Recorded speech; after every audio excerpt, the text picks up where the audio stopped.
দর্শক, তিস্তায় অবস্থান কর্মসূচির বিস্তারিত জানাতে আমাদের সাথে যুক্ত হবেন সহকর্মীরা। প্রথমেই যাব সহকর্মী সাইফুল ইসলামের কাছে। সাইফুল, গণপদযাত্রা কর্মসূচি এখন কোথায় অবস্থান করছে এবং এই কর্মসূচি ঘিরে সবশেষ কি তথ্য আছে আপনার কাছে জানাবেন?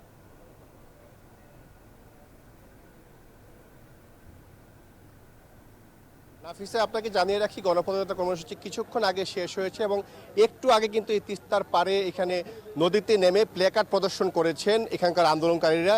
এবং এই আন্দোলনের যিনি আহ্বায়ক আসাদুল হাবিব দুলু, তিনি কিন্তু জানিয়েছেন আমাদেরকে সকালেই যে আন্দোলনের যে একটি ভিন্ন রকম কর্মসূচি, সেই কর্মসূচির মাধ্যমে আসলে বিশ্ববাসীকে তিনি জানাতে চান এই নদীতে আসলে যে মানুষের জীবন জীবিকা নির্ভরশীল ছিল সেটি কিন্তু এখন আসলে নেই এবং এখানকার তিস্তা পাড়ের মানুষ কিন্তু এখন একটু দুর্ভোগে রয়েছে, সেটি তিনি জানাতে চান। তা আমরা এখন সরাসরি কথা বলতে চাই এই তিস্তা নদী রক্ষা আন্দোলনের আহ্বায়ক আসাদুল হাবিব দুলুর সঙ্গে। তা আপনি তো আজকে সকালে গণপদযাত্রা কর্মসূচি করেছেন, এখন আপনারা এই নদীতে নেমে প্ল্যাকার্ড প্রদর্শন করলেন, এই দুটি কর্মসূচির মাধ্যমে আসলে বিশ্ববাসীকে এবং ভারতকে কি বার্তা দিতে চান? না, আপনারা জানেন যে আমাদের যে 48 ঘন্টার যে কর্মসূচি লাগাতারভাবে চলছে, গতকালকে অনেক কর্মসূচি ছিল।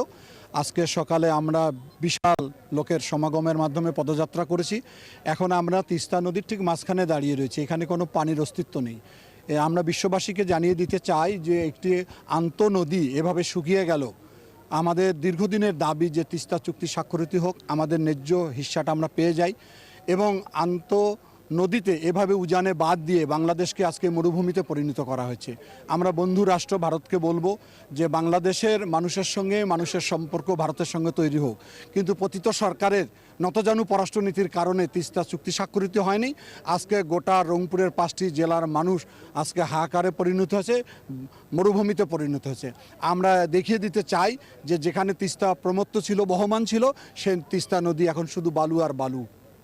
নাফিসা, যেমনটি শুনছিলেন এই আন্দোলনের আহ্বায়ক কিন্তু বলছেন আসলে তিস্তা পাড়ের যে 5টি জেলার মানুষের যে দুর্ভোগ এবং দীর্ঘদিনের যে তাদের যে ভোগান্তি, সেটি আসলে তারা দূর করতে চান এবং অতি বিলম্বে তারা এই তিস্তা নদীর পানির যে ন্যায্য হিস্যার আদায় সেটি করতে চান। পাশাপাশি তিস্তার যে মহাপরিকল্পনা রয়েছে সেটি বাস্তবায়ন করার জন্য সরকারকে তারা একটি চাপ দিতে চান। এবং এই মুহূর্তে আমার আরেকজন সহকর্মী রয়েছেন রংপুরে, সেখানে আমরা সরাসরি চলে যাই। মানিক, আপনি কেমন শুনতে পাচ্ছেন এবং আপনার এলাকার সর্বশেষ খবর আমাকে জানান। সাইফুল, শুনছিলাম আপনার অর্থাৎ তিস্তা পাড়ের খবর আপনার কাছে শুনছিলাম আসাদুল হাবিব দুলুর কথা। তিনি যেমনটি বলছেন যে বহমান তিস্তা শুকিয়ে গেছে, মরুভূমি হয়ে গেছে। আসলে এটি চিরাচরিত ঘটনা। গত কয়েক দশক ধরেই তিস্তার বুক থেকে পানি প্রত্যাহার করে নিয়েছে ভারত। এই পানি প্রত্যাহার করে নেওয়ার কারণেই কিন্তু তিস্তা মরে গেছে। তিস্তা মরে যাচ্ছে এই অঞ্চলের মানুষ, লাখো মানুষ বেকার হয়েছে। তিস্তার সুবিধাভোগীরা এখন আর সেই সুবিধা পাচ্ছে না। এই কারণে কিন্তু তিস্তাকে বাঁচাতে জাগোবাহে তিস্তা বাঁচায় কর্মসূচি আসাদুল হাবিব দুলুর ডাকে এই কর্মসূচি চলছে।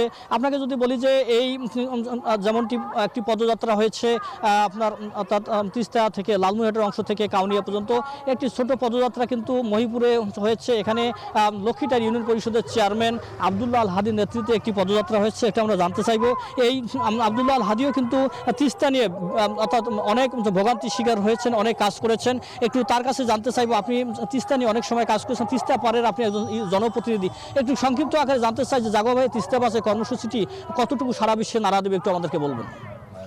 আমরা প্রায় 5টা জেলার মানুষ এই তিস্তার সঙ্গে আমরা জড়িত। এতএব আমাদের সকলের দাবি, আমার উত্তর অঞ্চলের মানুষ অবহেলিত মানুষ, আমরা যদি উত্তর অঞ্চল থেকে মঙ্গা দূর করতে চাই, এই তিস্তা মহাপরিকল্পনা বাস্তবায়ন ছাড়া আমরা আর কিচ্ছু দেখি না। তাই আগামীতে যে সরকার আসুক বা বর্তমান ইন্ডিয়ান গভর্নমেন্ট যে সরকার আছে, তার কাছে আমার একটাই দাবি যে উত্তর অঞ্চল মানুষকে বাঁচাতে হলে তিস্তা মহাপরিকল্পনা বাস্তবায়নের কোনো বিকল্প নাই।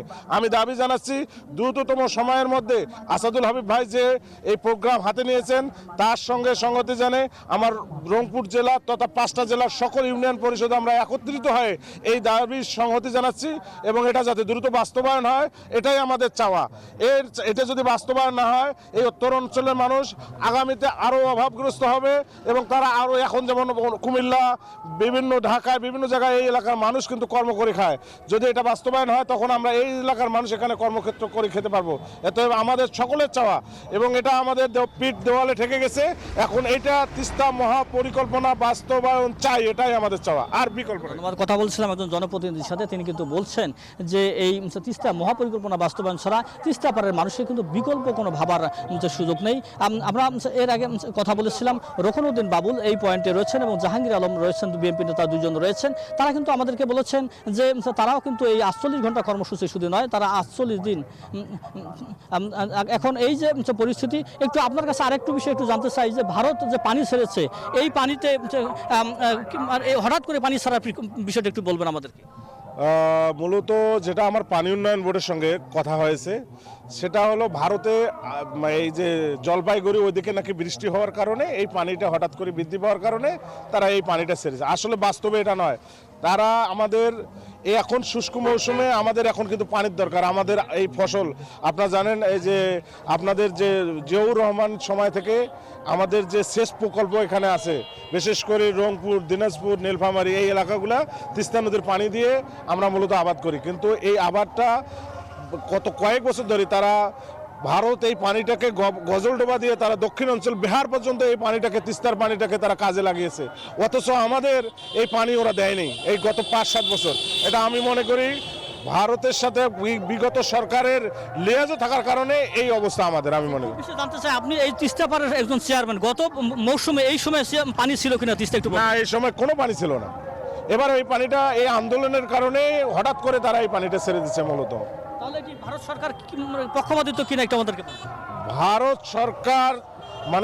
সরকার চায় না যে এই প্রকল্পটা বাস্তবায়ন হোক, এটাই হলো মূল আমাদের সমস্যা। ভারত কখনো চায় না যে তিস্তা মহাপরিকল্পনা বাস্তবায়ন হোক, চায় না আসি করুক বা অন্য কেউ করুক, তারা এটা কখনো চাবে না। তার কারণ এটা করলে তাদের দেশে হুমকির সম্মুখীন হবে, যার কারণে তারা এটা সবসময় বিগত সরকার এই কারণে এটা বাস্তবায়ন করতে দেয়নি চায়নাকে।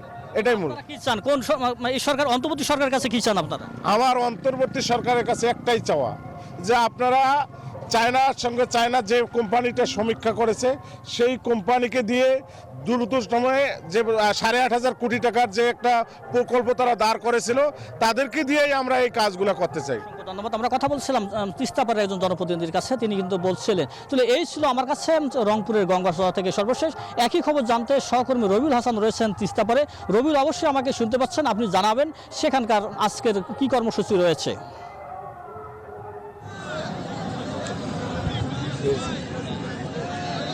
হ্যাঁ, ধন্যবাদ মানিক। আপনি যেমনটি মহিপুরের সংবাদ জানাচ্ছেন, তেমনই কিন্তু আমি দাঁড়িয়ে রয়েছি তিস্তা ব্যারাজ এলাকায়। 11টি পয়েন্টের মধ্যে এই পয়েন্ট কিছুক্ষণ আগে পদযাত্রা হয়েছে।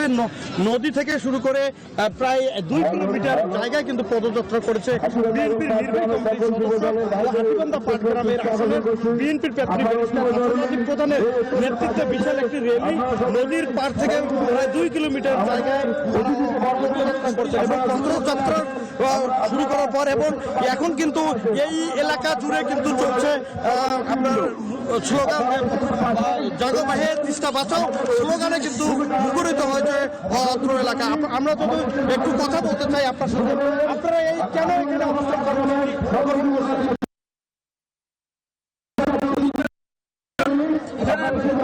সঠিকভাবে আসছে না। ইন্ডিয়া সরকার পানি বন্ধ করে দিয়ে এখানে তিস্তা নদীর মাঝখানে ধুধু বালুচর হয়েছে। আমাদের বাংলাদেশের যে আমাদের পানি ন্যায্য হিস্সা, এই ন্যায্য হিস্সা থেকে আমরা বঞ্চিত হয়েছি। এই কারণে আমাদের পানি ন্যায্য হিস্সার দাবিতে হাজার হাজার জনতা, অধ্যক্ষ আসাদুল হাবিব তুলু এবং আমাদের পাটগ্রামের হাতিবান্ধার নয়নমণি ব্যারিস্টার হাসান নাজিব প্রধানের নেতৃত্বে সবাই এখানে আন্দোলনে